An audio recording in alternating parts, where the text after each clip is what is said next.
Well, Brenda Lee, welcome to Biscuits and Jam. Well, thank you.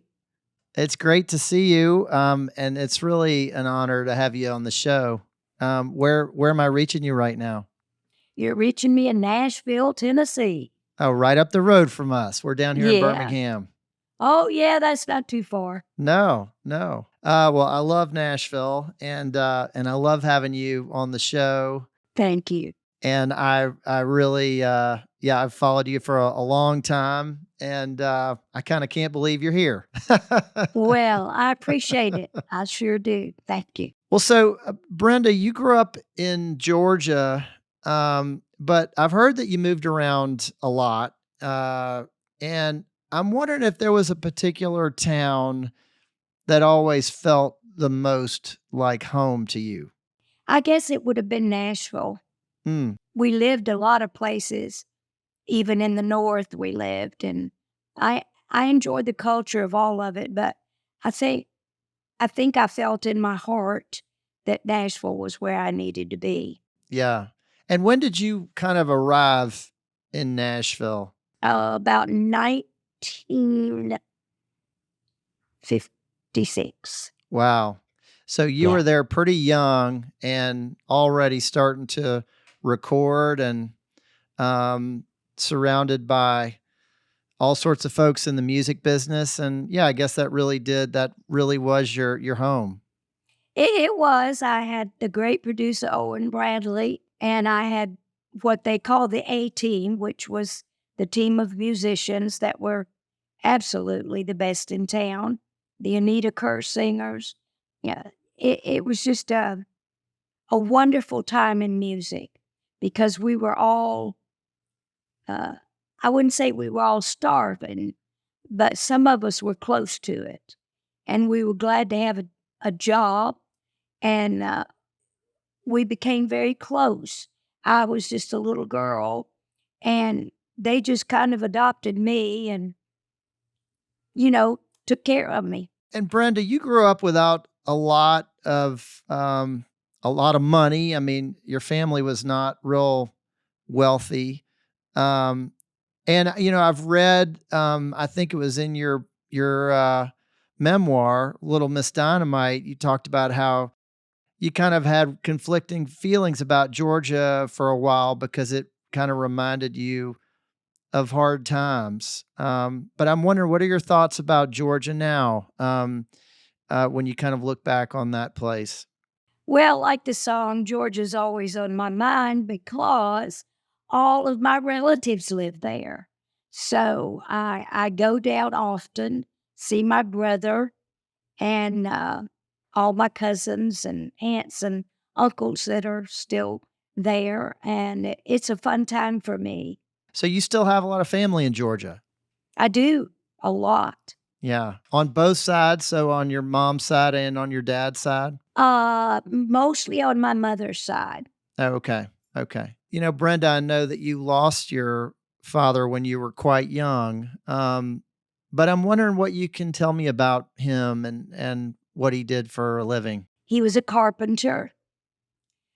He did all the pretty trim that you see in the mansions in Atlanta. And he was just a working man.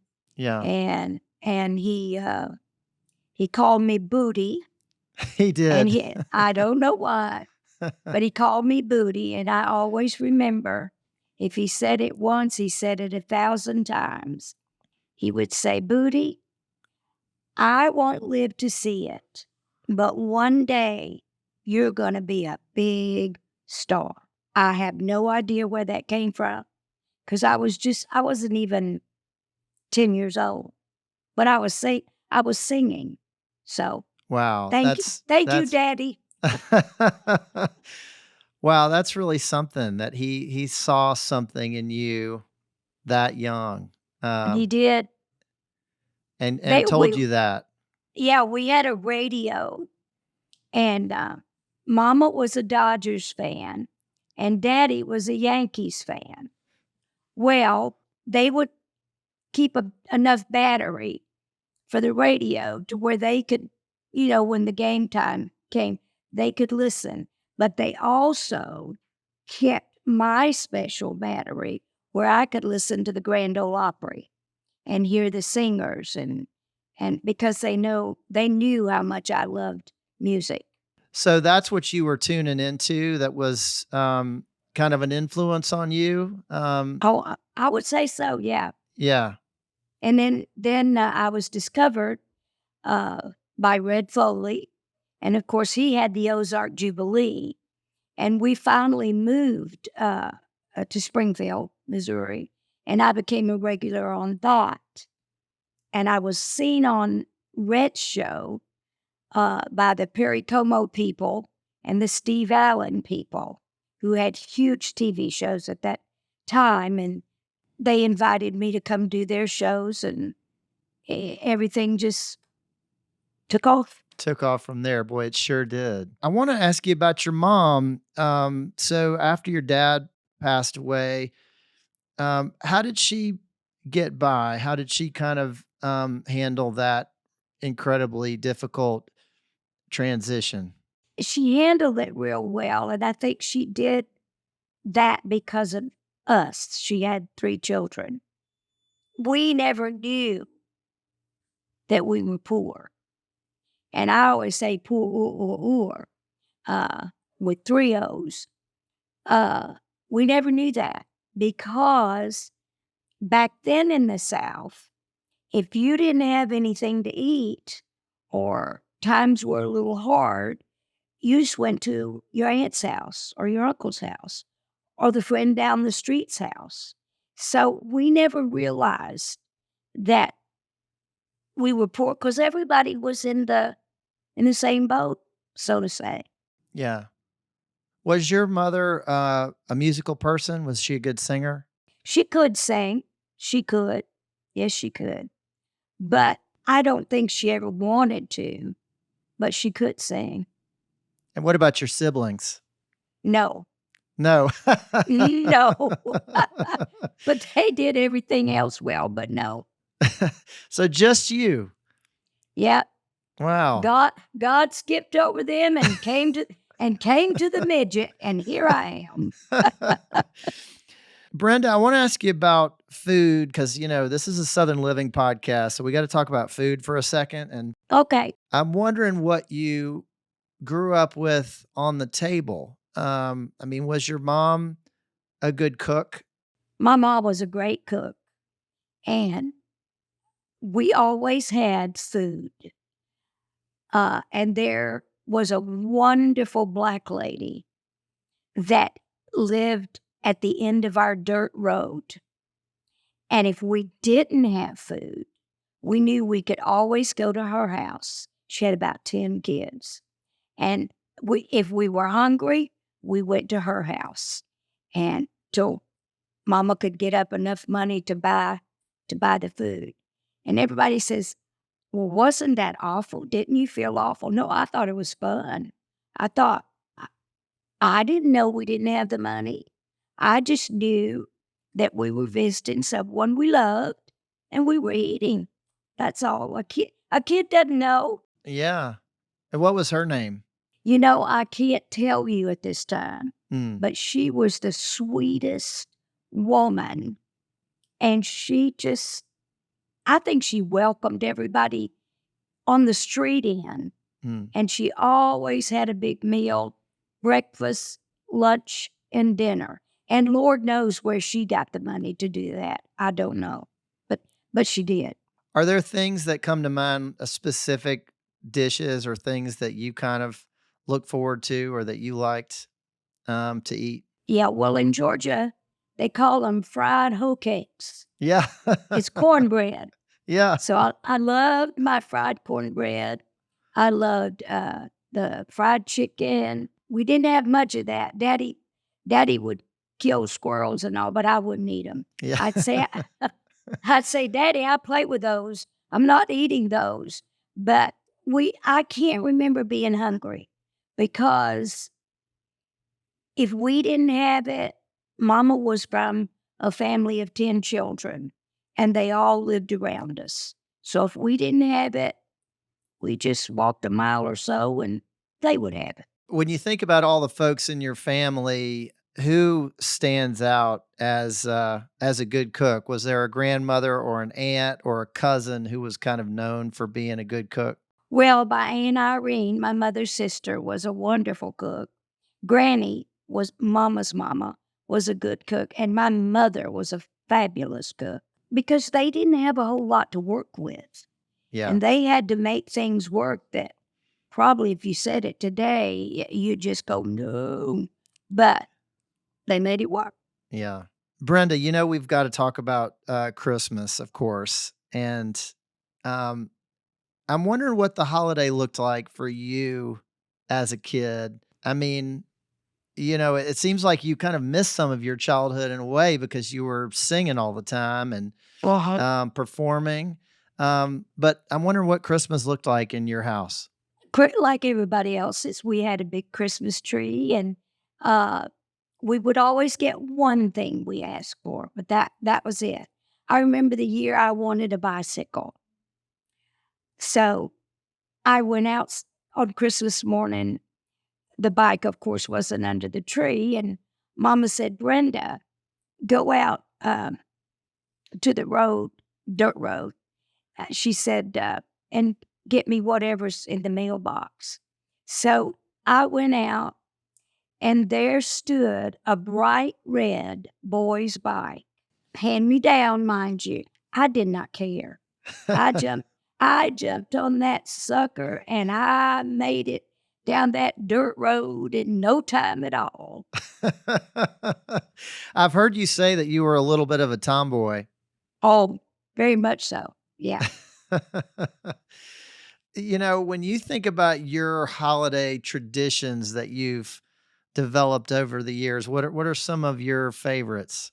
Well, we don't open presents till Christmas morning. Okay. Now, we'll open things from other people, but Santa Claus presents we don't open till Christmas morning. In fact, they're not even out. When the girls were really, really little and they just were so happy, we kind of kept it a secret that, that they were going to get presents. But yeah, we had good Christmases. We always did. Was going to church part of your holiday tradition?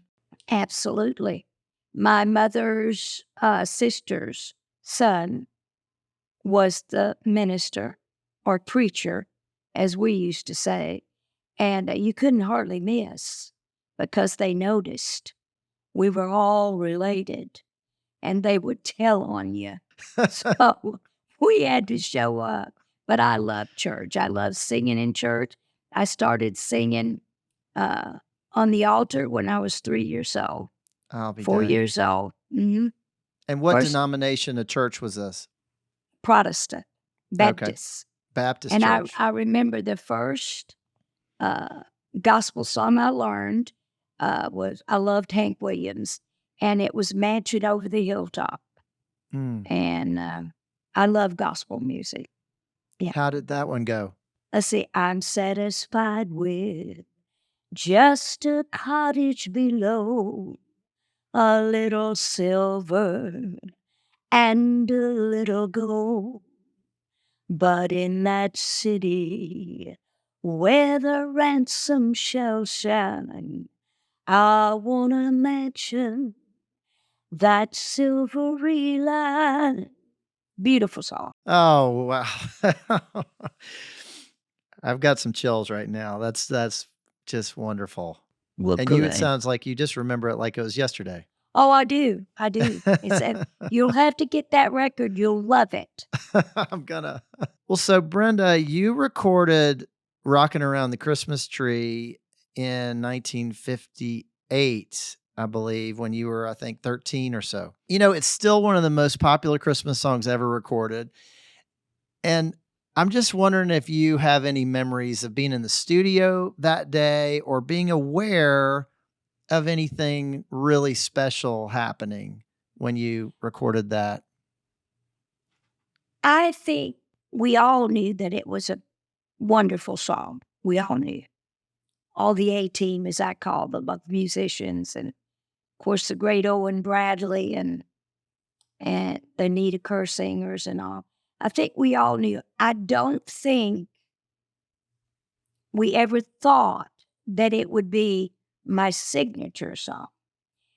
But somebody came, I forget, I wasn't that old, 13, I forget when it was out.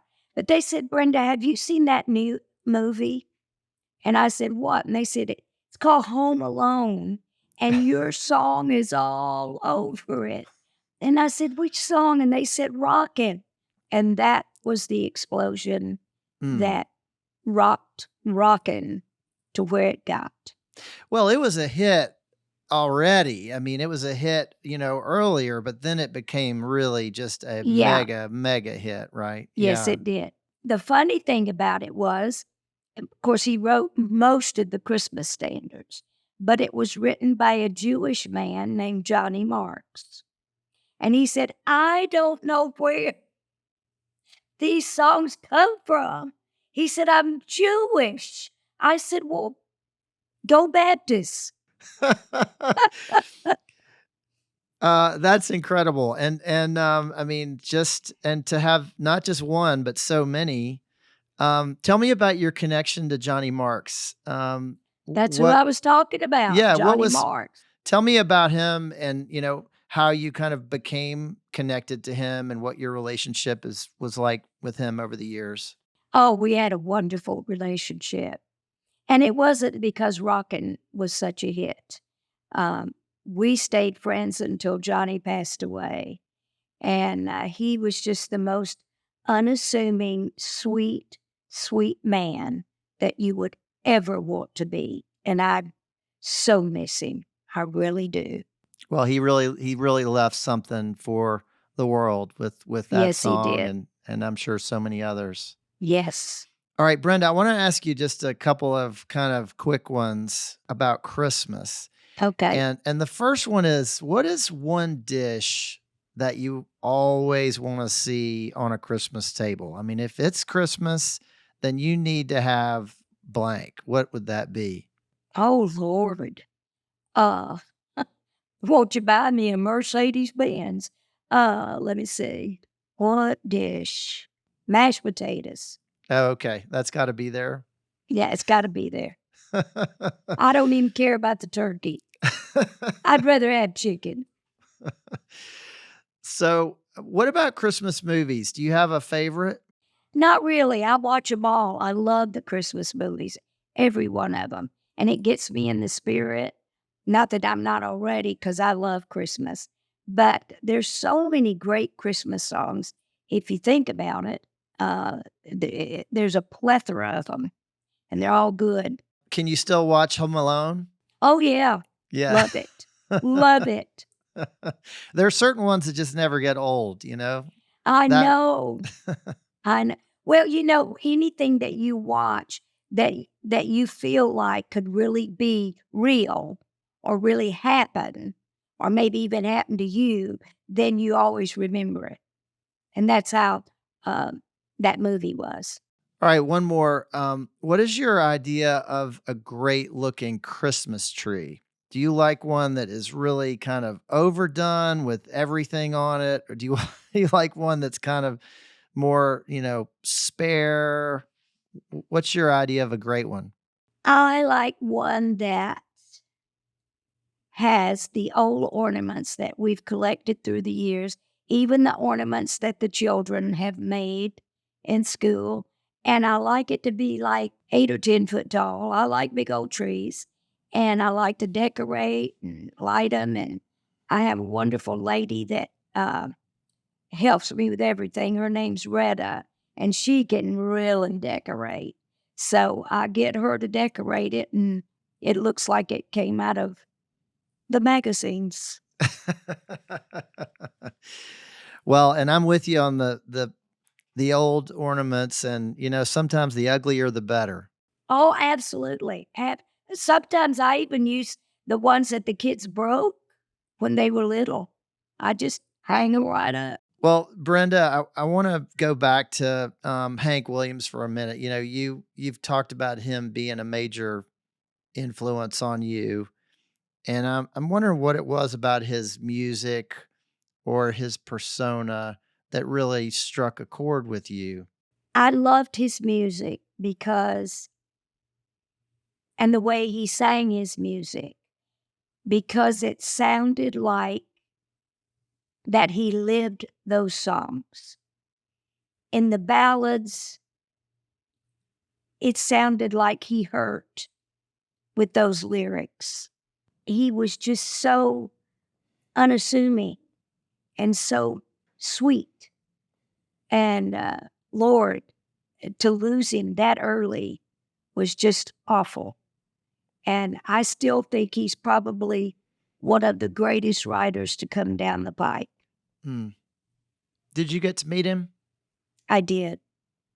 I did. I loved it. I was like, I couldn't say anything. I was like, hi. But he was just precious. And he was everything I thought he would be.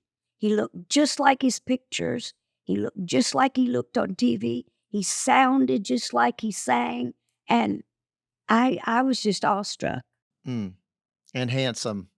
Oh, I tell you what, I loved meeting Elvis, but Hank, that's a whole nother realm. I want to ask you about a song you recorded called "Sweet Nothings." Oh, goodness. It's just such a great song, Brenda, Thank and you. it Thank you. is, and it's got this just rock and roll edge to it, It and does. it's kind of amazing um, how mature your voice sounded when you recorded that song. I was 13, maybe just 12, I'm not sure. Of course, we had the A team of musicians, Grady Martin, Buddy Harmon, Floyd Kramer, Boots Randolph, Bobby Moore, Grady Martin, I said that one, the Anita Kerr singers, Owen Bradley, and Bobby Bradley and all in the booth. A- And, and it was just magic. It was like, I don't think we ever did a tune that we did more than 2 takes. That's how great they were. You played it for them once on a demo to let them hear what it was to maybe get some kind of feel, and they went with it. And it was always right. Well, so many of those songs, you can tell the musicians are just so good. Every note is so crisp. The timing is so great. And that song just is it's so much fun. I'm wondering what other artists have said to you about that song over the years. Do they talk to you about that one in particular, They having an do. influence on them? Yeah, they do. And the sweetest story was the guy that wrote it, Ronnie Self, who also wrote I'm Sorry, wrote a lot of my songs. He was so proud because he had about 8 or 10 kids, I forget. And he said, Brenda, that song let me buy a milk machine for my kids. I thought, is that not the sweetest thing? But he was so serious with it. He wrote, like I said, he wrote a lot of my songs. Brenda, I want to ask you about Kris Kristofferson. Um, you recorded his first song, "Nobody Wins," back in I think 1974, and I came across the most wonderful video of y'all singing "Born to Love Me." And the whole music world is still kind of reeling from his loss just a week or 10 days ago, and I'm just wondering what he meant to you as an artist and a friend. Well, he was married to one of my best friends, Rita Coolidge. The last time I talked to Kris, we were getting inducted into something. I forget. But I could tell that he just wasn't Kris. And it just broke my heart because I thought I probably wouldn't get to see him again. And I didn't, because he and his wife lived in Hawaii, and he had just come in for that. And of course, they went back. But I mean, the songs he wrote, they'll withstand the test of time. They are just as fresh and new today as they were the day he wrote them. And he sang them, and whoever else sang them, because they're great songs. And he was a great guy. Well, you guys also had some magic together, I think, on stage. I mean, you clearly seem to enjoy performing together. Yeah, I love artists. I love performing with artists. And it's the last one I performed with.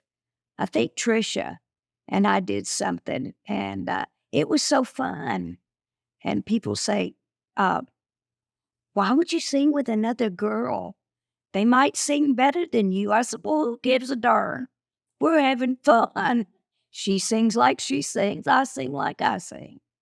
So, Well, speaking of other artists, I wanted to also ask you about Tanya Tucker, who has been on this podcast, and I know that you've been friends with her for a long time, and you know she's another Grammy winner, and you inducted her into the Country Music Hall of Fame not long ago. What did it mean to you to be able to do that for her in that moment? meant everything. I met Tanya when she was 12 on Music Row, and she hadn't had anything then. And Bo was with her, her daddy, of course. And the first thing she said to me is, she said, I'm going to be a star one day. And I thought, well, you little precocious thing, you probably will be. And then we became really good friends, and she's a doll. She's loyal. She's kind. She's in your face. She's says what she means and means what she says. And she's unapologetic for who and what she is. And you got to love that about somebody, that they can be so true about how they really feel in this industry, Yeah, because that's a no-no right. sometimes. You know that. Yeah, But not her. yeah. Not her. You either take her the way she is or just leave her alone. And that's how she thinks. Well, the two of you share something pretty unique in that you both became stars. You were both on a really big national stage when you were really, really young.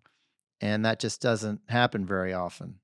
No, it does not. And I met her, like I said, when she was 13. And I just knew she was sassy even then. And I thought, oh Lord, I don't I don't know if the business is ready for you or not. But it's not going to matter, because here you go. And but she's one of the sweetest, most giving people that I know. And a lot of people don't think that, they don't know it, but she is. Well, it's been really fun to see her have such a, you know, great kind of whole second career in the last few Yeah, years. yeah. So that's been fun to watch. You know, Brenda, I know that you've been through some pretty difficult things in your life, but you've always seemed to have a very positive outlook on the world. And you've had a remarkably stable life, if I may say so, for someone who is in the Rock and Roll Hall of Fame, including a marriage for 6 or so Don't decades. tell it. Don't tell it. How do you manage that? I'm just me. And when I commit, it's hard to get rid of me. And my husband will tell you that. But no, I'm loyal to the ones that are loyal to me. And in this industry, that's hard, because everybody's so busy, and it's normal, but they're so busy just trying to survive what this business offers. that it's hard to make relationships. But Patsy Cline was one of my dearest friends. Mm.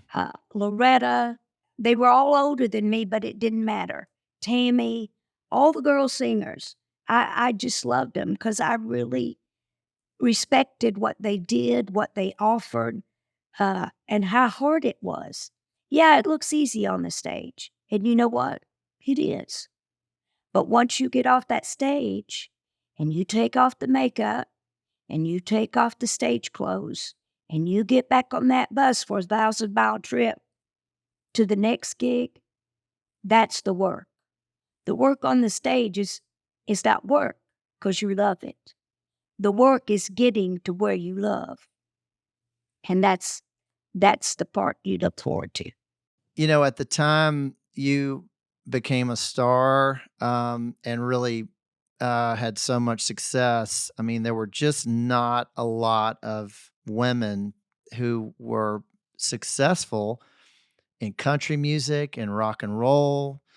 Um, and I wonder, you know, when you kind of look at, you know, what's happening now, um, do you feel like there have been some, you know, huge strides made in terms of women in all kinds of music? Oh, I do. I do. I feel like it's based today more than ever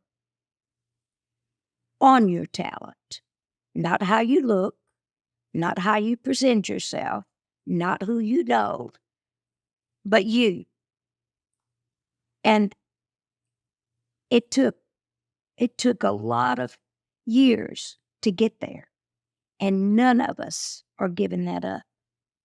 So, I think it's a wonderful thing. I do. Well, Brenda, I just have one more question for you. What does it mean to you to be Southern? Oh gosh, what does it mean to be Southern? Well, I think Southern, if you grow up in the deep South, you learn really quickly what respect is. You learn really quickly to tell the truth. You learn to work, and you learn to respect your elders. And that's how I was raised. Well, I think that comes through in everything that you do. Thank you. And it is just such an honor to have you on Biscuits and Jam. Thank you so much for being here, Brenda Lee. Thank you. Now, all I want you to do is send me a biscuit with some jam on it. 'Cause I really like that. I think I can do that. Thumbs up. Thank you, Brenda. Thank you.